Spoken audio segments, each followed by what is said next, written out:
Hello, everybody, and welcome back to another episode of the Lazy Girl's Guide to Podcasting. Do you know what it is? I know this sounds ridiculous. My husband just came home from work with a load of chocolates for like the, Christmas period.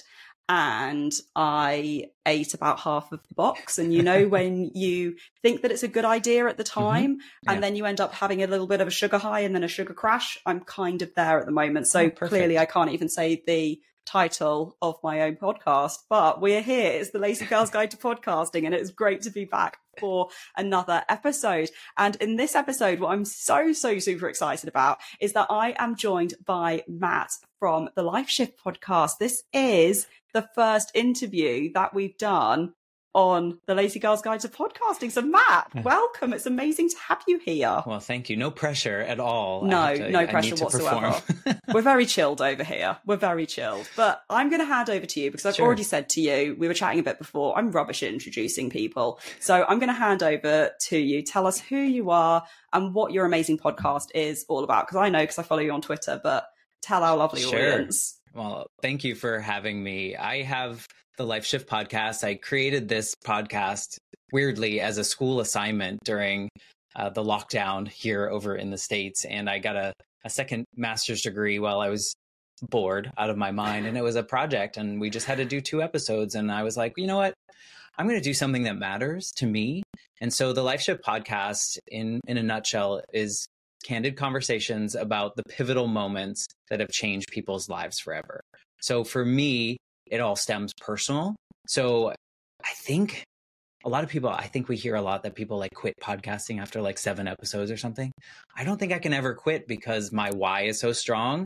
And I had my own life shift when I was a kid. My mom was killed in an accident. And so that experience after that one moment changed everything gets me really curious to talk to my guests and really share these conversations and maybe ask them questions that they haven't been asked before, because I think we're trained to be so performative. So it's just been such a great journey. I've been able to record with 118 people now. So I know, I love that. Something that started out with you only had to do a couple of episodes, and you put out on, well, I keep calling it Twitter, it's X, but you put out on Twitter just like last week that you've released like your 100th episode. That's so amazing to see something go from maybe I'll do this to this. Well, it's almost like a life shift, isn't it? I never could have imagined this journey. I feel like had I not taken that class, it definitely is a life shift, right? Like had I not signed up for that particular class, got these assignments, then had the,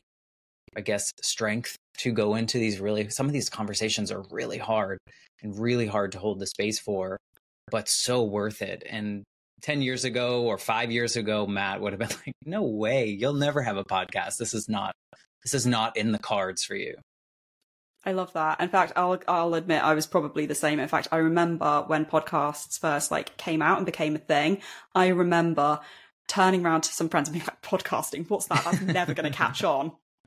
Clearly, I'm not very good at predicting trends or anything like that. But so 100 episodes or over 118 now, as you said, because you're really super organized, which I love. I love that. All those amazing people who you've interviewed. So what I'd love to dive into is, how do you get guests, all those guests for your show? Do you reach out to people? Do people reach out to you? How does that look for you? I think it was a journey for me at first, because it was an assignment. I was like, well, I don't know what I'm doing, first of all. So I don't know what to ask for. I don't really know how this will play out. I had really I don't know. I guess I had listened to podcasts, but I didn't know how I was going to do one, especially around something so deep. So my first 20, maybe first 18 episodes were people in my inner circle.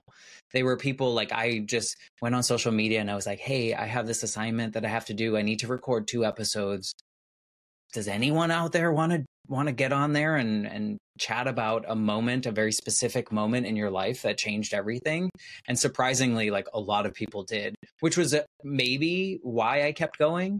Maybe if only one person offered, I might not be in this place. But so the first, I don't know, I think it's 18, 20 people were people in my circle that I kind of knew their story. And so it was like, okay, well, I know they might want to talk about this. Do you want to talk about this?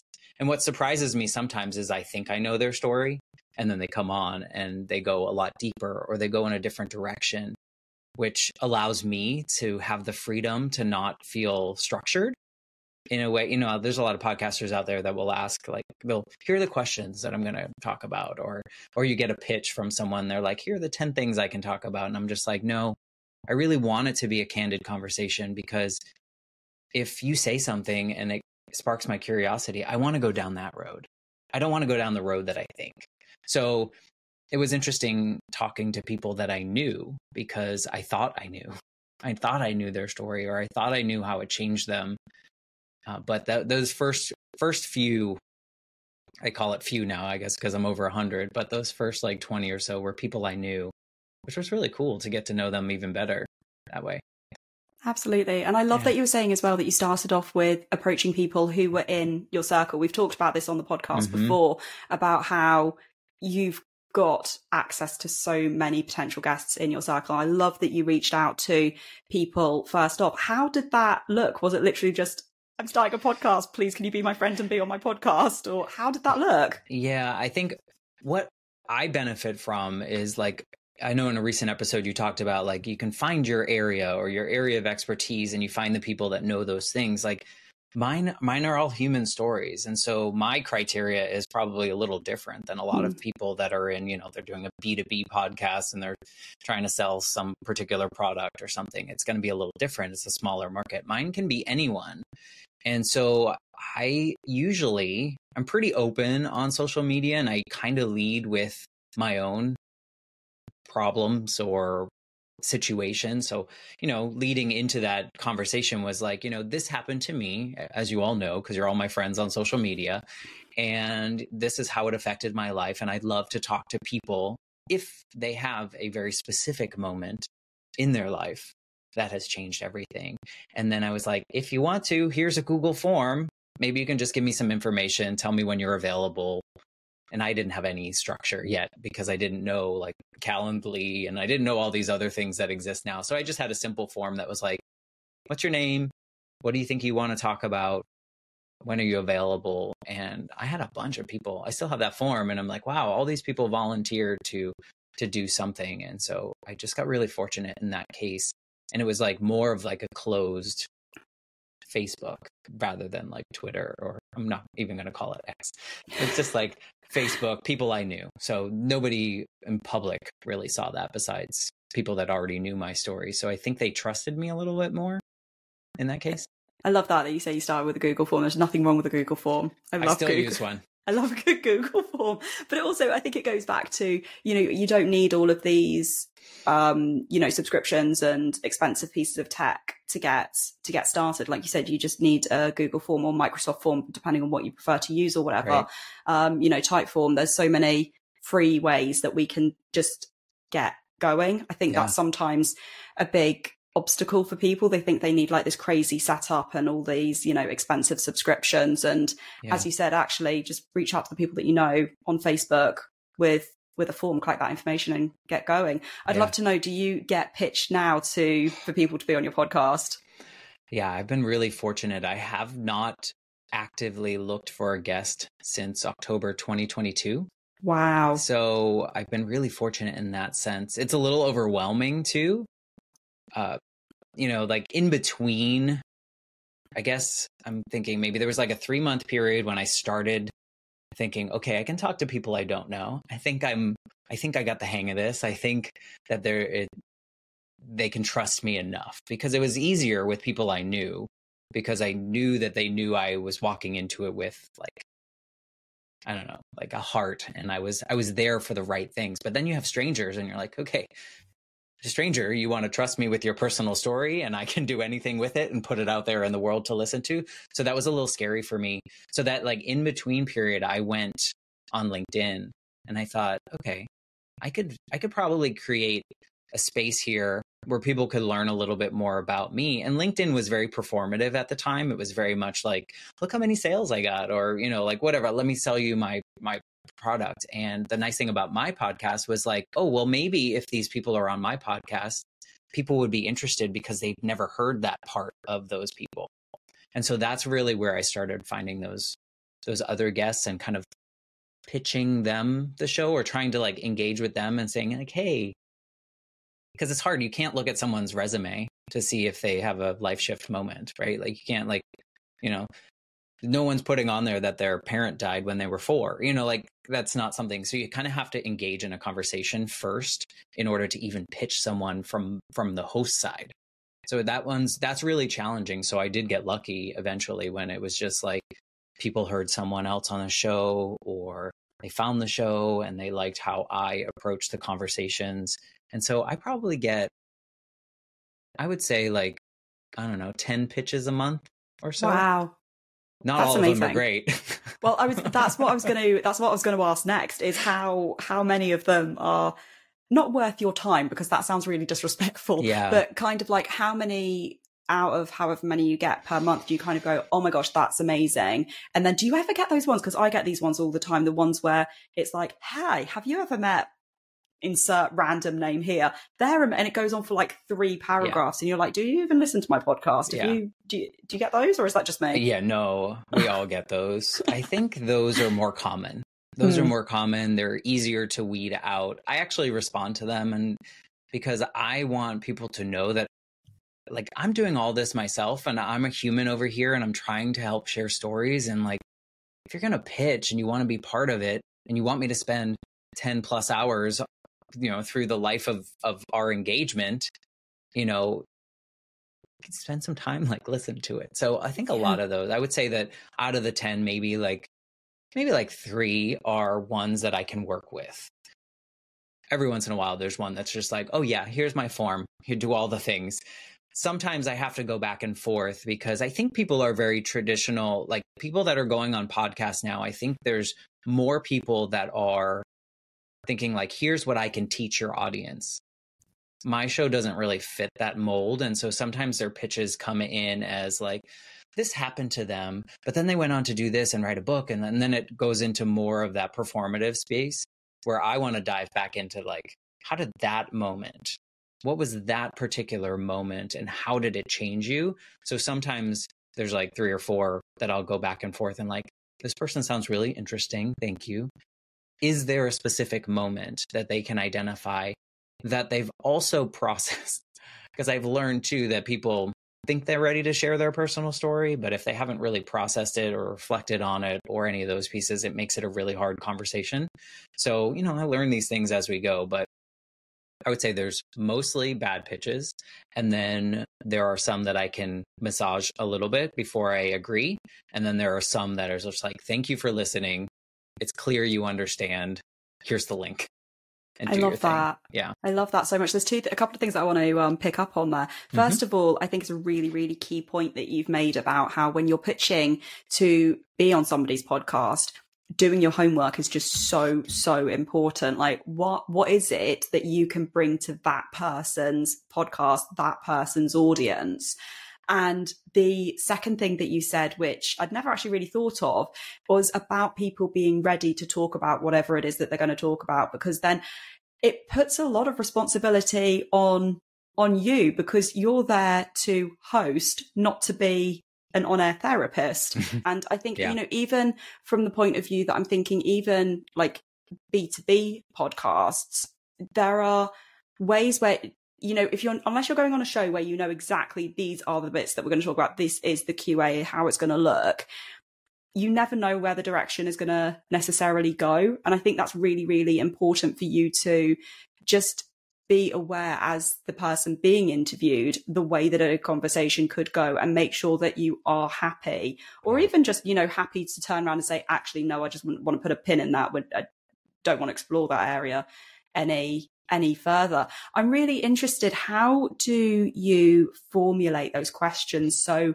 off the cuff? Because as you said before, you don't have a set Q&A that you ask your interviewees. You don't have necessarily a set well, you've got a format, but it's not kind of like, an exact set format. Right. It's very much led by the conversation. Yeah. And I'm sure that there are a lot of listeners wondering, well, if you don't have a set Q&A, how do you just come up with those questions off the cuff? It's scary. It's scary. I intentionally, I do all the podcasting things wrong.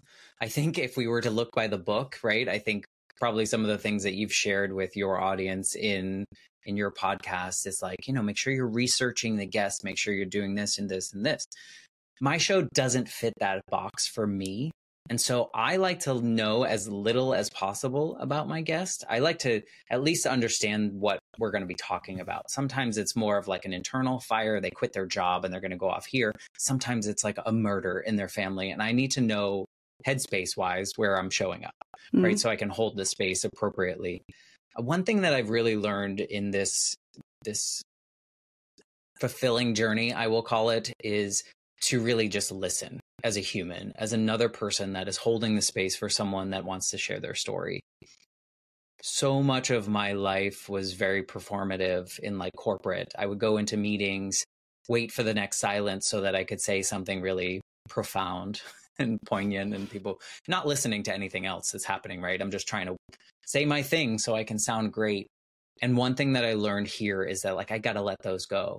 If I think of a great question while my guest is speaking and they're telling their part of their story, and I think of a great question, but then they keep going, I gave myself permission to forget that because I really want to listen and wherever the conversation goes. I think how I formulate the questions, though, to your exact question, is really probably from my own curiosity. Growing up after my mom was killed in the accident, people around me didn't have the tools. I felt very alone. I didn't know what I was doing. I was failing and grieving, in my opinion. It took me decades to really process that. And so I think a lot of the questions that I end up asking my guests come from my own personal experiences, curiosities, wondering if I was alone in that or if other people felt the same way. Turns out most of us, as humans, we're trying to do the same thing here. And so a lot of the ways that we process these things are very similar. And so there is a nice validation selfishly for me to it's a healing journey for me, but also for the people telling their story. And then hopefully for the listeners kind of feeling oh, I'm not really alone in this experience, right? So yeah, my questions really just come from wherever my mind goes.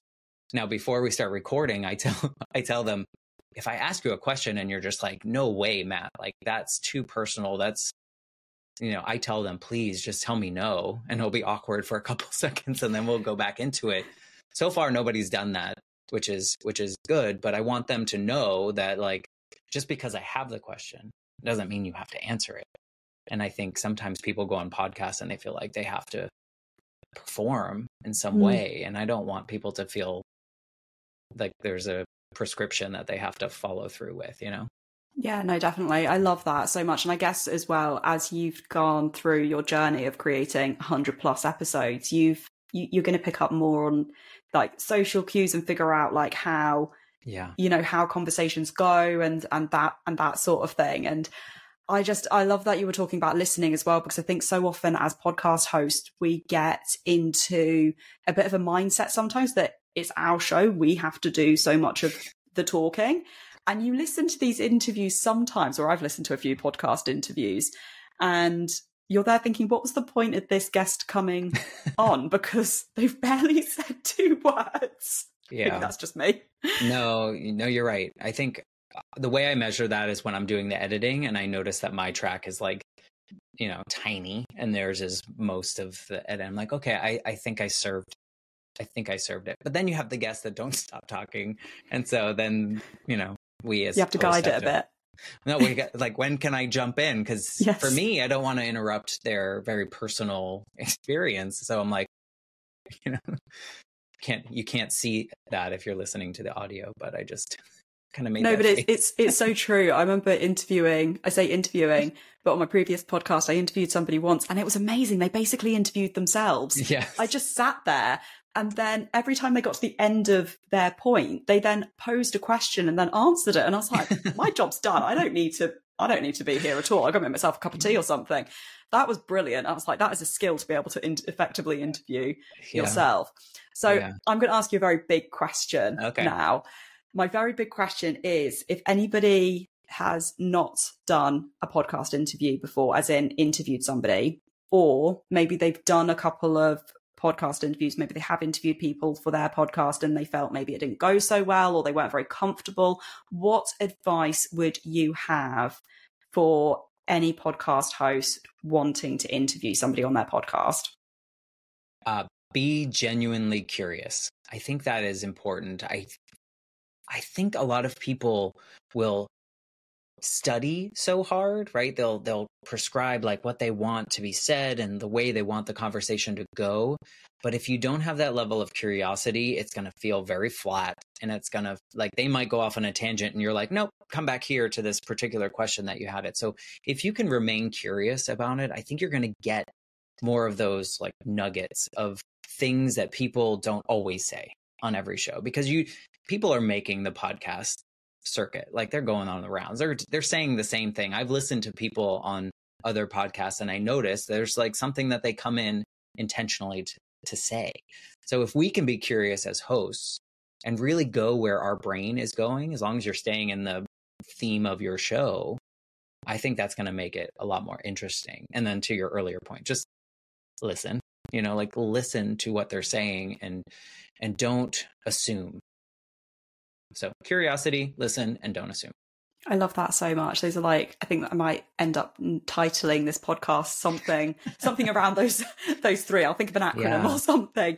Before we sign off, I need to ask you, this has got nothing to do with podcast interviews at all. Please, can you tell us the story about that t-shirt that you're wearing? Because I know the story behind this and I just think it's absolutely brilliant. So if you're not watching on YouTube and you are listening to the audio, Matt has got a t-shirt on, which has got like, 5 stars, 3 of them are shaded in to demonstrate a 3-star review. And underneath it says, it's just okay. So please, can you tell us this story? Because I think it's a brilliant story. Yeah. So as podcasters, I think we get wrapped up in these reviews and the ratings, and we're told when we're supposed to ask for them and all this stuff. So part of my journey was that. And I was asking people. And so one day I got a 3-star review. Normally, I think people stop and they'll give you 5-star reviews. They'll say something nice. Or if they really hate it, they're going to give you like a 1-star review. The 3-star reviews are confusing to me. I don't know why you would take the time to do it, but hey. So I got a 3-star review and the title of it was, "It's Just Okay." And basically all the comments in it were like nice. They weren't mean. They didn't think the show was for them. They said the audio sounded good. The conversation was interesting, but it's not a show that they would listen to, which also was curious why they left the 3-star review.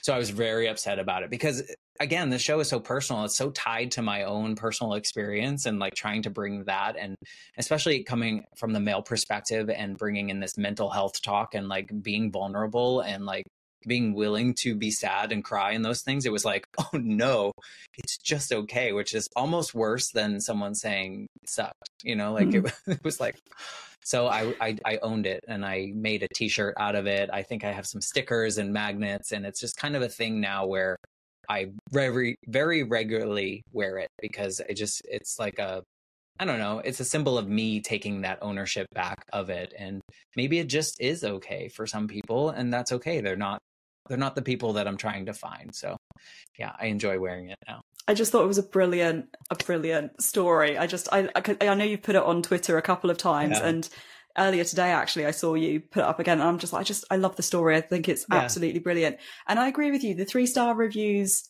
confuse me as well, because I find that people are either like, yeah, this is amazing, I love this podcast, or like, oh, this was a complete waste of my time. Exactly. But it's the people who kind of sit in the middle and you're like, well, you still took the time to review it. So, and it's not the easiest process on Apple to go through that review process, right? Like you have to scroll all the way down, and then you got to do this, and then you got to, it's a lot of work to do a 3-star review. But even now I have like a Patreon, and every time I hit 5 more people, I do a t-shirt giveaway. And I think every time now someone has chosen the it's just okay shirt. So now there's people walking out there. It barely even says like my show name on it, because it's just like, I think it's fun. So people can go out to a restaurant and they'll be wearing the "It's Just Okay," and we'll start a conversation. I love it. Absolutely love it. Well, Matt, where can we find your podcast? Which platforms is it on, or is it on every platform going? It's everywhere. That's my gripe with the industry. There's too many places for people to listen, which I guess is a good thing, but also like, where do you listen? Oh, here's the link. So I think the easiest is just go to www.thelifeshiftpodcast.com. And there's you can pick whatever one that you want to listen to. There's a website there. There's the videos there, so you can see our reactions when we either try not to cry or we just cry in these conversations. So that's always interesting as well. And then I hang out mostly on Twitter, or X, if we're going to call it that. So no, I still call it Twitter, and I still call it tweeting. In fact, it took me a while to realize that the tweet button has disappeared and it just says post now. And I was like, oh, what are you doing to me, Elon Musk? But I'm going to get your show linked down in the show notes. And I do encourage all of our lovely listeners to go and have a listen to that. Matt, thank you so much. I've had so much fun at chatting with you today. And yeah, thank you so much for coming on the podcast. Thanks for having me.